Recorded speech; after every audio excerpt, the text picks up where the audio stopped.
নমস্কাৰ, মই হীৰেন চন্দ্ৰ নাথ। শিশুৰ সুৰক্ষা সম্পৰ্কে মই কিছু কথা ক'বৰ কাৰণে আপোনালোকৰ ওচৰলৈ আহিছোঁ। কিশোৰ ন্যায়ৰ প্ৰণালীৰ সম্পৰ্কে আমাৰ আৰক্ষী থানাসমূহৰ বিশেষ ভূমিকা থাকে।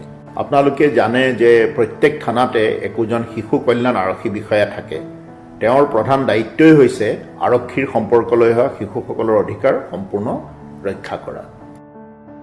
আপোনালোকে জানিবলগীয়া আৰু কেইটামান কথা আছে, যেনে যিকোনো এজন আৰক্ষী বিষয়াই FIR দিলেই গোচৰ ৰুজু কৰিব লাগে, কিন্তু এই ক্ষেত্ৰত যদি শিশু হয় তেতিয়াহ'লে তেওঁক কঠোৰ ব্যৱহাৰ কৰিব নোৱাৰিব, তেওঁক হেণ্ডকাপ লগাব নোৱাৰিব আৰু তেওঁক লকআপত ৰাখিব নোৱাৰিব।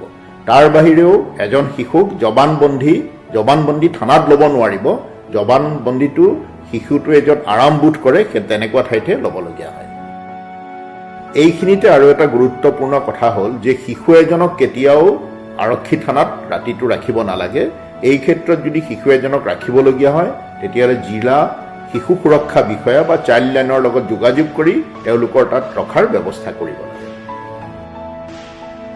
মই ভাবোঁ এই কথাখিনিয়ে আপোনালোকক আৰক্ষী থানাসমূহৰ পৰা শিশু সম্পৰ্কে সেৱা লোৱাত বিশেষভাৱে সহায় কৰিব।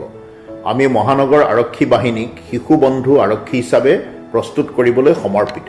সজাগতাৰ বাবে এই ভিডিঅ'টো শ্বেয়াৰ কৰিব।